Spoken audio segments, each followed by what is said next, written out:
77 WABC.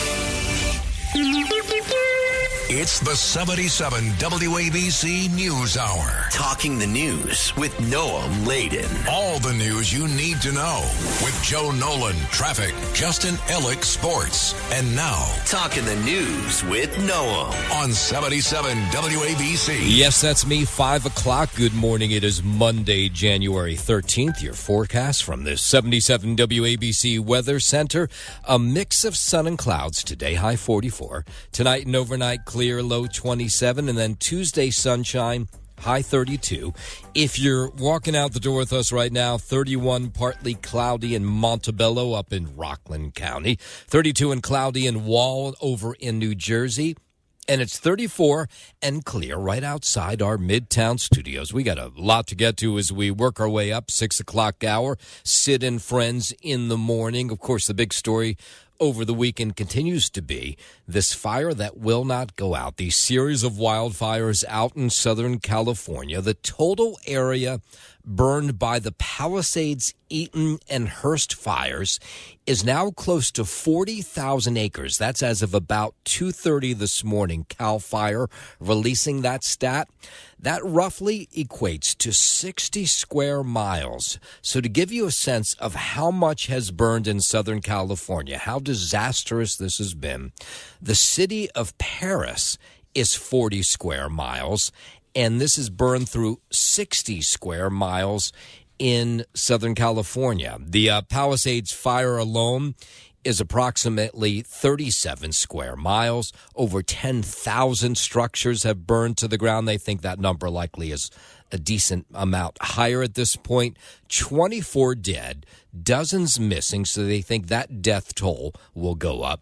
And the National Weather Service has issued red flag warnings for severe fire conditions through Wednesday and sustained winds of 50 miles per hour, gusts in the mountains reaching 70 miles per hour. So the thought is this thing is going to continue to burn. And when you look at the number of containment meaning they have this somewhat under control, the Palisades fire, that devastating one, as of late last night when they were releasing these numbers, 13% containment, 27% containment on the Eaton fire that's in the San Gabriel Valley. The Hearst fire is 89% contained. The Kenneth fire, that's in the West Hills, 100% contained. So it's been some good news over the weekend, but these winds are coming back, and that's the part that has everybody worried. L.A. County Fire Chief Anthony Marone says these red flag warnings, these high winds, expected to continue through at least Wednesday now. We have lots of incident water tenders available to us. All of the reports that I've received is that the L.A. County water system is ready and it will be prepared to assist us in fighting a wildland fire. Additional resources have been brought in from across the country, from outside the country for that matter. There are firefighters in L.A. today from Mexico, from Canada. That got unwieldy. Many people came out. They wanted to see, understandably, their property and the condition of their property. Effective today, we've stopped that practice, and as we move forward, we'll reassess down the road. Yeah, so the L.A. Fire Department's no longer going to escort people back to their homes because, of course, that takes resources away from the fire itself. And so people who want to go and see what's left of their home, they're on their own for now. And basically, each fire has its own little path that it's taken. And in the case of the Eaton fire, it's destroyed everything in its path. And driving around some of these areas, they literally look like war zones. There are still some smoldering fires. It is not safe. 14,000 acres in the Eaton fire have been burned through. Crews have that about 15% contained. We searched approximately 364 properties in the Altadena area, and unfortunately during that search, we did locate 3 deceased, 25 in the Eaton fire area. And he's talking about here how many people they have arrested for looting.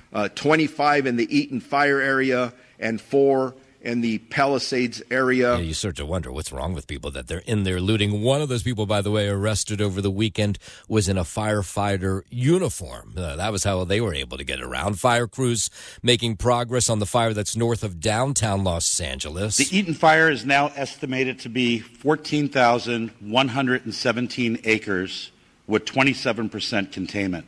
We know that over 7,000 structures are damaged or destroyed. And we have 3,155 firefighting personnel assigned to the incident. Yeah, these stats just overwhelming, sort of hard to get your head around the fact that this thing is still going and so many lives have been upended. 29 people facing a variety of charges related to the fires. Most, again, are these people who are going in and burglarizing homes that have not burned to the ground yet. And you say to yourself, what is wrong with people? He was dressed like a fireman, and he was not. He just got caught burglarizing a home. 25 of those arrests were near the Eaton fire. 4 were in the Palisades area. Residents, they say, need to watch out for scammers, too, have been targeting people displaced by the fires. One of them is this rental scam that has been going on. We've been getting word from people in the real estate business in Los Angeles. Of course, thousands of people, right, are losing their homes and then, of course, hoping maybe to stay in the Los Angeles area, looking for rentals while they try to figure out how to move on with their lives. And a number of people have said they showed up at houses or apartments in the Southern California area to rent them and take a look at them before they make the rental agreement. And they say on the spot, the landlords of some of these homes have raised the rates on the spot. I mean, it's, by the way, it's gouging, and you can't do that. It's against the law in Los Angeles. But you have some people who are desperate, some who even said even though they raised the price on the spot, they paid it because they were desperate for their family to have a roof over their heads while they try to figure out what's next for them as they move on. But now, of course, you're going to have the L.A. County District Attorney is going to investigate some of these incidents, but there's been apparently numerous instances of this over the last 72 hours where landlords either have raised their rates on the spot when people have showed up to take a look at the rental properties or have raised their rates in the last 72 hours because they know they can get more money. WABC News Time 5:09. I always wondered how they come up with these containment numbers. How do you know what percentage of a fire is contained? Margaret Stewart is with the Los Angeles Fire Department, explains how they come up with the containment numbers. When we say 11% containment, that means 11% of that perimeter, physically we have hand lines, hose lines, along 11% of that border. And she says, of course, it's been a desperate situation. Her firefighters going in. Sometimes there's down power lines along with potential flare-ups once they get inside. People are not allowed in. It is still an evacuation zone. You know, there's a curfew now. Law enforcement is put on from 6 p.m. to 6 a.m. for safety because we have down power lines all over. Yeah, even people who want to get in, it's dangerous for them in some cases to go back home. But there's the potential for flare-ups and for the fronts to regain some strength. California Senator Adam Schiff says the top priority of local politicians should be putting out the deadly Southern California wildfires, and then they'll figure out what went wrong. So for now, let's focus on putting out these fires, saving lives, saving property, and then let's do the full analysis of what went wrong. And the senator was also asked yesterday, he made his round on some of the news shows, why California officials haven't accepted aid offered by the Pentagon. The most urgency right now has to be reserved to putting down these flames. We have more high winds coming up in the next couple days. We're going to need to rebuild, and with a sense of urgency. We need cleanup operations when the flames are out. And President-elect Donald Trump calling out California officials, calling them incompetent for not being able to put out these wildfires. The president-elect posted on his social media platform Saturday night that the fires are still raging in L.A. and that, quote-unquote, incompetent politicians have no idea how to put them out. California Governor Gavin Newsom has invited Trump to come survey the damage and criticized him Saturday for not responding.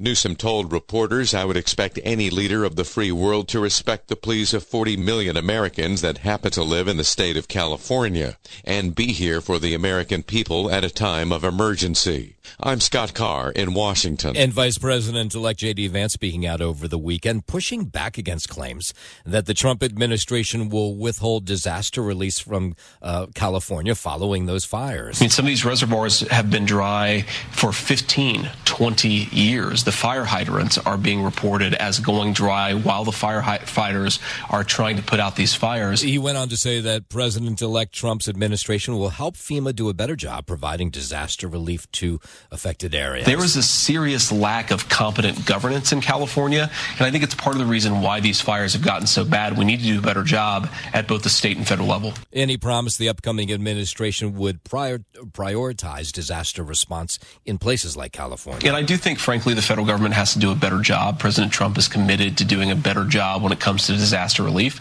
That's true for the hurricane victims and flood victims in North Carolina. It's true for the fire victims in California. 512. Meanwhile, the L.A. fire chief still has a job for now, anyway. The fire chief and I are focused on fighting these fires and saving lives, and any differences that we might have will be worked out in private. That's L.A. Mayor Karen Bass, who's facing heat herself. She says she and the fire chief, Kristen Crowley, are focused on fighting these blazes. She and I met yesterday to discuss our shared priorities.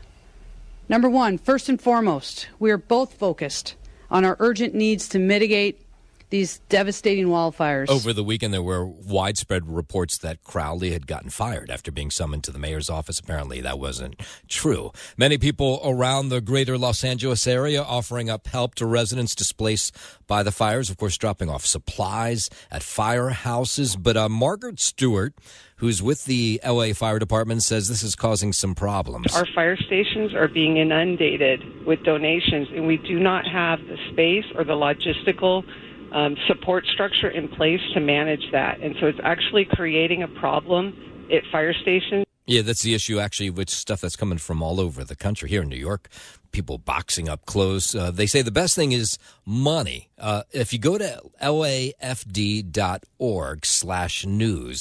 they'll give you some information on where you can donate if you want to do that. Meanwhile, L.A. County Supervisor Karen Berger says she met with state officials to cut the red tape to help rebuild after these wildfires. I also want to share that California Governor Newsom announced a sweeping executive order this morning related to the rebuilding effort. Notably, he is suspending CEQA reviews and California coastal permitting for reconstruction of properties substantially damaged or destroyed in the fires devastating Los Angeles County. Yeah, Governor Newsom taking to the news shows over the weekend to talk about this. He says they're already talking about rebuilding these areas that have burned down. I'm worried about issues of rebuilding as it relates to scarcity, as it relates to property taxes, meaning scarcity of resources, materials, personnel. They'll suspend some of these laws that are aimed at protecting the local environment. I want to make sure when someone rebuilds that they have their old property tax assessments and that they're not increased. So all of that's been done in the executive order we just announced. Meanwhile, the governor talking about these deadly wildfires being the costliest disaster in U.S. history. I think it will be in terms of just the costs associated with it. In terms of the scale and scope. Yeah, so crazy times in Los Angeles. We'll continue to follow this story, of course, all morning long. 5:15, let's head over to the 77 WABC Sports Desk. No doubt a very happy Eagles fan in Justin Ellick. Well, thank you, Noam Layden. Indeed. Moving on into the divisional round. We'll get to that Eagles game coming up. We will start on the gridiron in the NFL. The opening round of the playoffs in the wild card round has not disappointed thus far. On Saturday in Houston, the Texans picked off Chargers quarterback Justin Herbert 4 times and were out to a 32-12 victory, punching their ticket to the divisional round against AFC 1 seed Kansas City.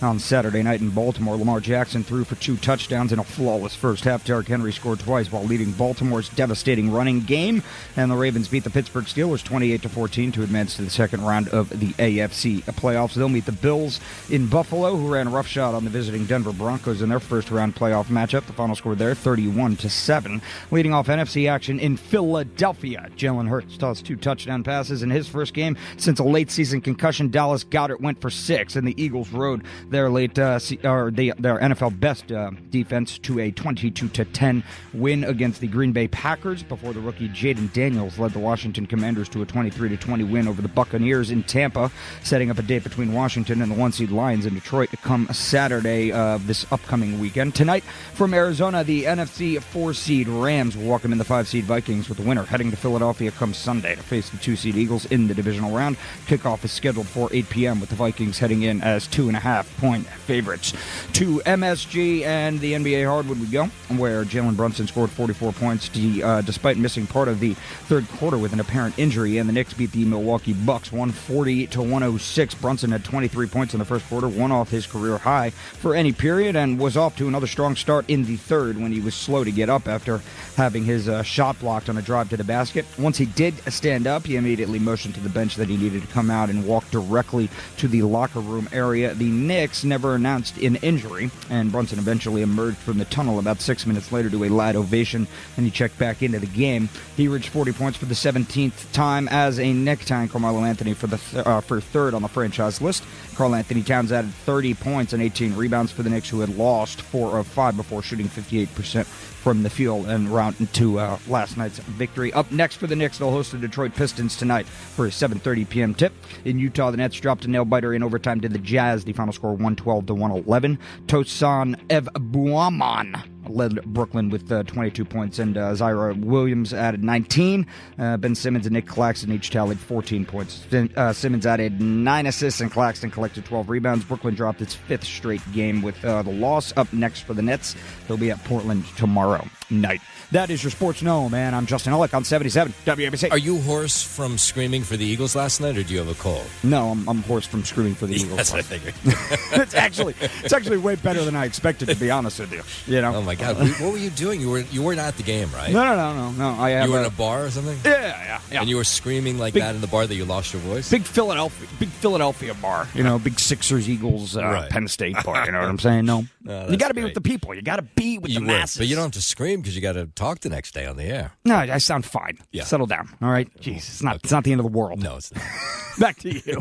WABC News Time 5:20. People across the Southeast still digging out from heavy snow after the region was hit by its biggest winter storm in years. Parts of Arkansas and Oklahoma got over a foot of snow over the last 2 days. Parts of Texas saw 10 inches of snow, and Memphis recorded 7 inches. The 2 inches of snow that fell in Atlanta was the most it had seen in years. Over 300 flights were canceled at Atlanta's International Airport on Saturday, and the NBA had to cancel the Hawks game against the Houston Rockets at State Farm Arena in Atlanta because of hazardous ice. Icy roads were also reported in parts of Texas and Tennessee. I'm Jim Forbes. First execution of 2025 in Florida going to take place next month. Governor Ron DeSantis signed a death warrant Friday for James D. Ford, who was sentenced to death in 1999 for the murders of a Charlotte County couple 2 years earlier. Ford has until January 27th to file an appeal. All of his previous appeals have been rejected by state and federal courts. Barring a successful appeal, Ford's execution is set for February 13th. I'm Lisa Carton. Former New York City Mayor Rudy Giuliani being held in contempt of court for a second time regarding his defamation case with 2 Georgia election workers. President-elect Donald Trump's former lawyer says the judge won't give Giuliani a fair hearing. What this has to do with is a complete abdication of the American legal system in the District of Columbia. And this judge might be primarily responsible for it. Giuliani was found guilty of defaming the 2 election workers, and a judge ordered him to pay them $146 million. Remember, this is the J6 judge, January 6 defendant, who was annoyed that the other judges didn't give long enough prison sentences. Giuliani held in contempt just 2 days ago for failing to turn over financial information. And on Friday, the judge said Giuliani had made additional defamatory comments about the 2 women on a TV show and held him in contempt again. 5:22, Ukrainian President Zelensky offering to release 2 captured North Korean soldiers in exchange for Ukrainian soldiers being held in Russia. Zelensky's office has said that Russia is trying to hide the fact that soldiers from North Korea are fighting in the war by giving them false documents. Ukraine's president has said he is willing to hand over 2 captured soldiers from North Korea who are in Kyiv and injured in exchange for Ukrainian prisoners of war in Russia. Zelensky last week said that some 4,000 North Korean soldiers have been killed or wounded while fighting alongside Russian troops against Ukraine. Rebecca Bundin, Tokyo. A California-based company with hospitals in 4 different states filing for bankruptcy now. Prospect Medical Holdings announced its Chapter 11 filing Saturday night, blaming worsening financial difficulties. The hospitals in California, Connecticut, Pennsylvania, and Rhode Island remain open. Prospect Medical says patient care will not be affected during its reorganization. Connecticut officials say they're trying to find new owners for the 3 hospitals owned by Prospect in that state. The company is already working to sell its hospitals in Rhode Island and Pennsylvania. Larry Kofsky, NBC News Radio. WABC News Time 5:23. Let's go down to Washington. President Biden discussing December's month's job report, which was stronger than some analysts had expected. The economy added more than 250,000 jobs in December. And all told, in 4 years, we've created 16.6 million new jobs, the most of any single presidential term in history. There wasn't a month, not a single month, when the economy lost jobs. Friday's report showed unemployment rates hit 4%, lowest average unemployment rate of the last 50 years. Biden touting the fact that inflation rates are down 2% and the average gas costs have fallen to what they were before Russia invaded Ukraine. Do we continue to grow the economy from the middle out and the bottom up as we have the past 4 years, or do we backslide to an economic theory that benefited those at the very top, while working people and middle-class people struggled for their fair share of growth? He's going to highlight that and more as he delivers his farewell address on Wednesday night. The White House says Biden will deliver his address from the Oval Office less than a week before President-elect Donald Trump is inaugurated. The speech is expected to reflect on his decades in political office and will include a message of hope about the future of America. President Biden is also expected to deliver his final speech about foreign policy on Sunday. I'm Mark Mayfield. President Biden awarding Pope Francis the Presidential Medal of Freedom with distinction. The White House made the announcement Saturday, noting that Biden called the Pope a light of faith, hope, and love that shines brightly across the world. The White House commended Pope Francis for his commitment to serving the poor as well as advocating for peace and protecting the planet. The president canceled his trip to the Vatican this weekend to monitor the wildfires in Southern California. I'm Lisa Carton. There was this viral moment, maybe you saw it last week. Nebraska Republican Senator Deb Fischer was taking the oath of office in Washington, D.C. And when it was over, she was taking the oath from Vice President Harris. She shook Vice President Harris's hand. But then when Vice President Harris turned to her husband to shake his hand, he didn't shake her hand. And everybody thought that he had disrespected her. Well, she spoke out about this over the weekend. Here's Deb Fischer. You know, my husband uses a cane. He is not racist. He is a good guy that Nebraskans know. He held the Bible during my swearing in while he was also leaning on his cane. Yeah, so apparently it was all about balance. That's what Fischer says. There's a lot of lies and horrible things that are said about us sometimes, and I expect that to happen, and I've always said it's worse on our families when things like that are said, and now I know what that feels like. Yeah, I guess in that moment it looked ugly to people watching it, but there was a reason behind it. 526, what a difference that 1 year makes. There's a spike in small business optimism across the country, and it's definitely connected to the fact that Donald Trump is returning to the White House. And when you have people optimistic, they are more willing to invest, more willing to take some chances. That's an economist in Texas. The latest J.P. Morgan Chase survey out shows the confidence in the national economy jumped 12 percentage points compared to 1 year ago. I sense that there's an expectation of lower regulation, maybe lower taxes, things of that nature. And it shows the fears of a recession are fading. A report out shows that companies added more than 250,000 jobs in December. And they say some of that, connected to the fact that Donald Trump is going to take the oath of office next Monday. Talk Radio 77, WABC.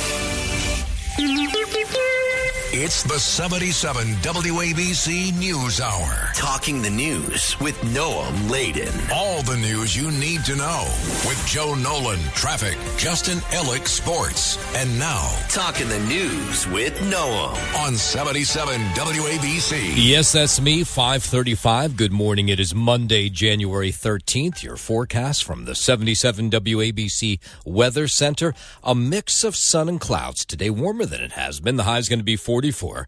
Tonight and overnight, clear, low 27. And then Tuesday, sunshine, high 32. If you are walking out the door with us right now, we appreciate that. It's 31 and partly cloudy in Montebello up in Rockland County. It's 32 and cloudy in Wall over in New Jersey.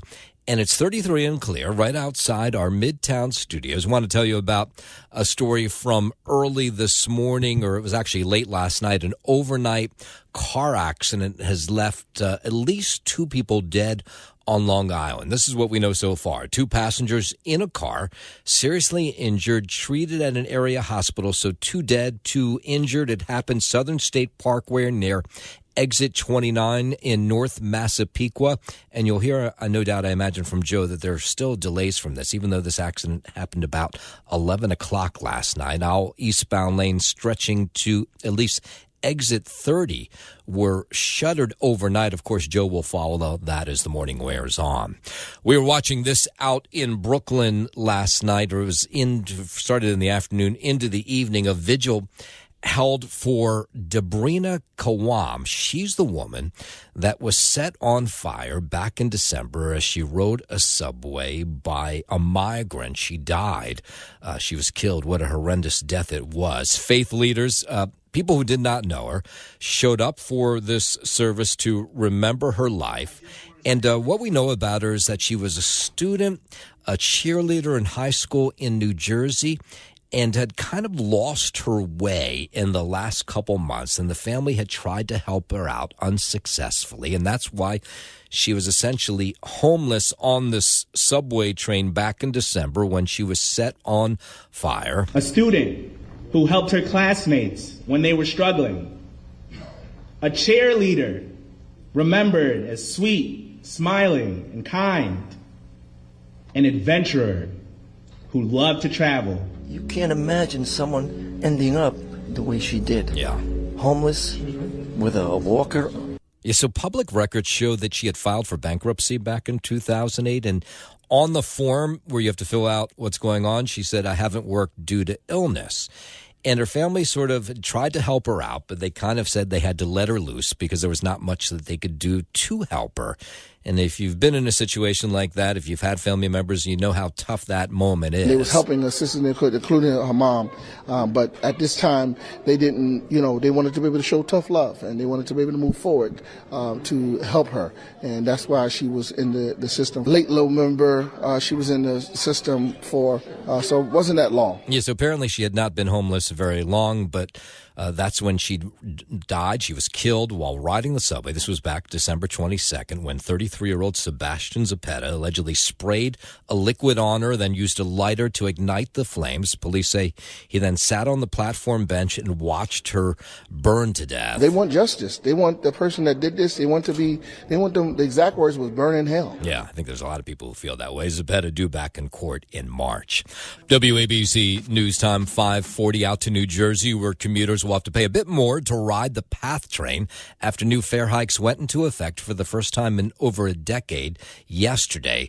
The one-way trip on the PATH will now cost $3. That's up from $2.75. I was in a rush because I was like 5 minutes from the train leaving, and then I did Apple Pay, and I thought it was just tax from like Apple Pay or something. I don't like it. How come? It's more than the subway now. That's too much for the PATH, I think. So for 65 and older, you'll have a reduced fare. It's now $1.50. There are also fare increases for riders with multi-trip passes, so everybody's going to get hit. It's like $3 one way. Hopefully the trains are less delayed and maybe it'll be better, but... Yeah, well, that would be good. The new fare marks the first price increase for PATH riders, though, since 2014, so maybe they can't really complain too much. It's decades since they've seen a fare hike. Several House Republicans meeting with President-elect Donald Trump at Mar-a-Lago over the weekend for a strategy meeting where the topic of SALT deduction took center stage. The state and local tax, or SALT deduction, allows taxpayers to deduct up to $10,000 of property taxes plus local and state income taxes or state and local sales tax that they already paid.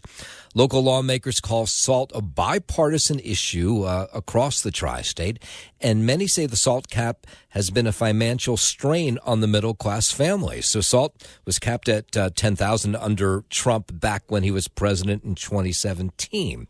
So when he was meeting with these Republicans over the weekend, they said, you got to do away with that. One of the people talking to the president was Congressman Nick Lolota. Well, we aim to help as many people here on Long Island as possible, and there are a lot of numbers being thrown out.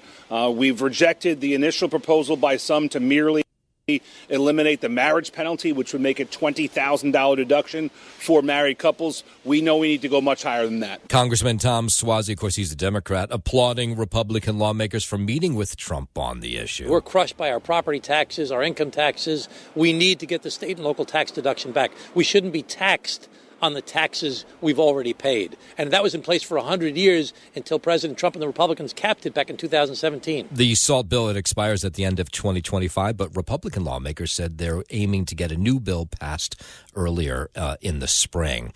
5:42, a wild scene up in the Bronx that police are still sorting out. A knife-wielding man shot by police in the Bronx last night, and it unfolded as police were responding to a call for a stolen air conditioner in an apartment building on East 148th Street. Police say around 6 o'clock, an officer shot the original 911 caller, who apparently had walked outside with a knife to confront the person who was stealing his air conditioner, and then met up with police as he was walking back up the stairs into his apartment building. But police officers said he was approaching them in a threatening way. Here's how police describe it. Quickly approached the officers.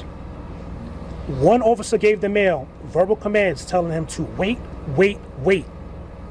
and also telling him to drop it, while also putting her hand up to motion for him to stop. The male continued to swiftly approach the officers, still with the knife in his right hand. One officer discharged her firearm, striking the male in the torso. So it's not clear. There may have been a language barrier because when the victim called 911, he spoke in Spanish, and they had to bring it in a translator. So it's not clear if that what played into it. But police officers, once he was shot, raced to give him some help. Our officers then performed life-saving measures to the male. Yeah, so he was taken to Lincoln Hospital. Apparently, there's body cam footage of this all, and we'll get more information on this story a little bit later this morning. And police searching for the gunman who shot and killed a 25-year-old dollar van driver in Brooklyn yesterday after some sort of dispute. The driver of the van hit in the arm by the bullet, but apparently he died from those wounds. He was pronounced dead at Kings County Hospital. Police say the driver of another dollar van is responsible for the shooting after the two got into some sort of argument. This was 1 o'clock in the afternoon yesterday when this shooting took place, and the van apparently full. These dollar vans, they're not really $2 vans, have become very popular in the last couple of months. It makes you worry just to walk the streets. Customers are going to be fearful to even get in a dollar cab if the drivers are shooting at each other. Now, so far, they haven't been able to figure out who this driver is. They haven't found him. They're still looking for him. This is 2025. We're not even 2 weeks in. It's a Sunday, and it's broad daylight. Yeah. I just heard one shot, and another 5 minutes or so, ambulance were coming down the street, coming up the street. People were kind of like moving around, kind of jittery. On Utica, there's never any empty dollar vans with anybody that's not inside. Yes, we don't know if anybody was inside the van of the gunman, but they do, and they are searching for that van and for the driver. So far, I haven't been able to find him. 5:45, let's head over to the 77 WABC Sports Desk. Here's Justin Alec. Thank you, Noam Layden. Start here with your NFL recap over the weekend. Opening round of the playoffs in the wild card round, and it is not disappointed up to this point. On Saturday in Houston, the Texans picked off Chargers quarterback Justin Herbert 4 times in red to a 32-12 victory, punching their ticket to the divisional round against AFC 1 seed Kansas City. On Saturday night in Baltimore, Lamar Jackson threw for 2 touchdowns in a flawless first half. Derrick Henry scored twice while leading Baltimore's devastating run game. And the Ravens beat the Pittsburgh Steelers 28-14 to advance to the second round of the AFC playoffs. They'll meet the Bills in Buffalo, who ran roughshod on the visiting Denver Broncos in their first-round playoff matchup. The final score there, 31-7. Leading off NFC action in Philadelphia, Jalen Hurts tossed 2 touchdown passes in his first game since a late-season concussion, one of which to Dallas Goedert, and the Eagles rode their NFL best defense to a 22-10 win against the Green Bay Packers before the rookie Jaden Daniels led the Washington Commanders to a 23-20 win over the Buccaneers in Tampa, setting up a date between Washington and 1-seed Lions in Detroit come Saturday. I thought it was a really horrible weekend for football, minus that Commanders game, which was close. The first 3 games were totally boring. Yeah, I mean, well, they were one-sided, boring, uninteresting. I mean, the Eagles game, they both played terrible. It was an awful game to watch. But that Buffalo game, it's like you kind of saw that one coming a little bit, I mean, if Bo Nix doesn't come out and light the world on fire, Buffalo kind of runs away with that one. I guess in any case. So I thought it was one of the more boring weekends of playoff football I've seen in years. It was just bad. Are you going to let And the one game I couldn't watch because I had to go to bed was the interesting one. Well, and that Baker Mayfield fumble, my God. Yeah. I mean, just a really great season, unfortunately, for the Buccaneers and Baker Mayfield down the drain just like that, but that's what the playoffs does. And that kick to win the game, the field goal where doinked off the side of the bar. Apparently, is this true? He was the 6th kicker the Redskins have had this season. Is that right? Yeah. Mm-hmm. Yep. That's crazy. They have not been able to figure that part of their game out. And, in the playoffs, you got to make these kicks. Yeah. These field goals, are everything. Plus or minus 3 points, man. You gotta stick those between the uprights. Tonight from Arizona, the NFC 4-seed Rams are welcoming the 5-seed Vikings, with the winner heading to Philadelphia come Sunday to face the 2-seed Eagles in the divisional round. Kickoff is scheduled for 8 p.m. with the Vikings heading in as 2.5-point favorites. To MSG and the NBA hardwood, Jalen Brunson had 44 points despite missing part of the third quarter with an apparent injury, and the Knicks beat the Milwaukee Bucks 140-106. Up next for them, they'll host the Detroit Pistons tonight for a 7:30 p.m. tip. In Utah, the Nets dropped a nail-biter in overtime to the Jazz. The final score 112-111. Up next for the Nets, they'll be at Portland tomorrow night. That is your Sports Note, and I'm Justin Ellick on 77 WABC. WABC News Time 5:50. An associate of Mayor Adams pleading guilty now to federal charges. Businessman Eardon Arkin, who owns Brooklyn-based company KSK Construction and has ties to Turkey, pleaded guilty in conspiracy to commit wire fraud. Prosecutors say Arkin gave $1,250 apiece to 10 of his employees to donate to the Adams campaign. Those amounts are small enough to qualify for New York's public matching funds program. Arkin, originally identified in the indictment against Adams as businessman number 5, could possibly testify against the mayor, whose corruption trial is set to begin in April. I'm Liz Radabali for 77 WABC News. A carbon monoxide leak inside a Queens home sent 9 people to the hospital. Fire officials say it happened on Andrews Avenue in Maspeth around 11:30 Friday night. 2 people were sent to the hospital in critical condition and 1 person in serious condition. The 6 others hurt are expected to be okay. No word yet on what caused the carbon monoxide leak. Lisa Salvati, NBC News Radio, New York. There's a huge line in the West Village that went for blocks with people carrying bags. It was New Yorkers who want to do anything they can help out the people who have suffered through those fires in Southern California. And so this one store, it's called Pickle. It's an app-based women's rental clothing community, as they call it.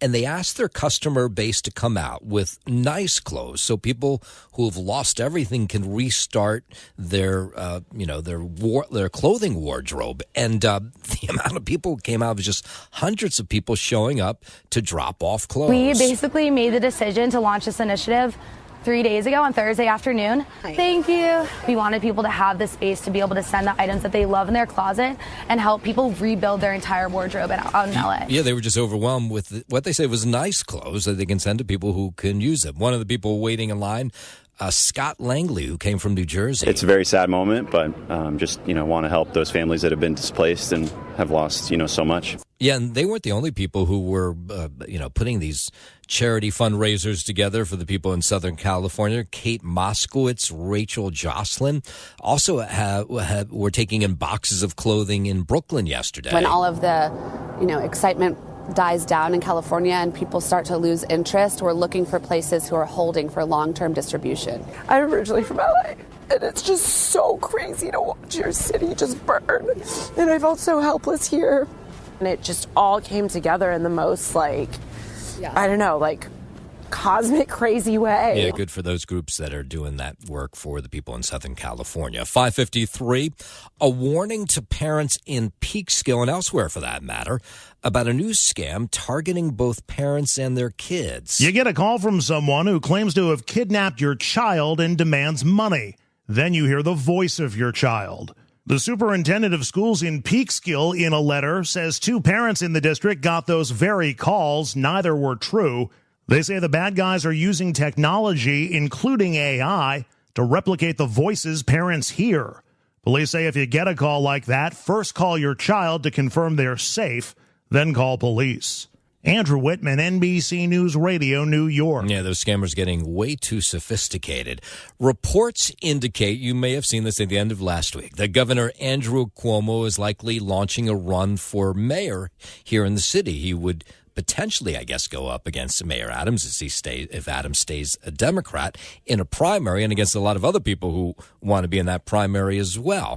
So went to the streets, asked New Yorkers, what do they think? Would they vote for Andrew Cuomo for mayor? A little conflicted. I mean, one hand, he seems to really do a great job, but he seems to have some very contentious issues with people. So I'd have to think about that. He can try. I mean, it's hopefully, he doesn't come with any more scandals than this mayor did. Cuomo has indicated in the past that he would not challenge Mayor Eric Adams, but apparently that has changed as Adams' legal battles continue and get bigger. And so New Yorkers trying to decide whether they want Andrew Cuomo, who of course was the governor, as their mayor. Oh, I hope New Yorkers also don't forget that what he did to this city. Yeah. We were the last one to reopen. Phase 1, Phase 2, Phase 3.1, 3.2. That was ridiculous.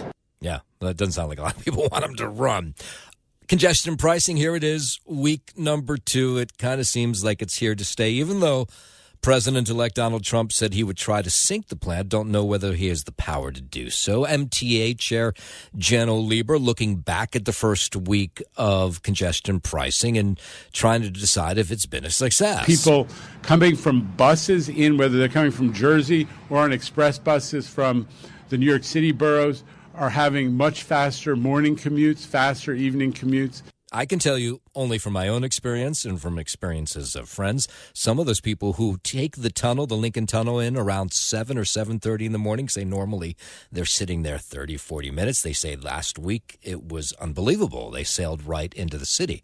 I can tell you -1 commute last week. I got home on Friday in record time. I mean, it took me 19 minutes door to door. I mean, that's what it usually takes me in the morning when I come at 2:45 in the morning. So he's saying, of course, Jano Lieber, that people like me will be so happy about this that we won't care about slapping down the $9. Crossings at TBTA, the MTA crossings are down, and the East River crossings that New York City DOT operates are down as well. Yeah, so it's too soon apparently to tell how much this new tolling plan is bringing in. But of course, the MTA says they're going to use it to fix what's wrong on buses and subways. It takes, several business days to really yield how many cars went in and then how many are chargeable, because remember, there's a huge number of exemptions and there are areas which are not charged. And last week was any indication, it seems like a lot of people left their cars at home and took commuter rail or the subway into work.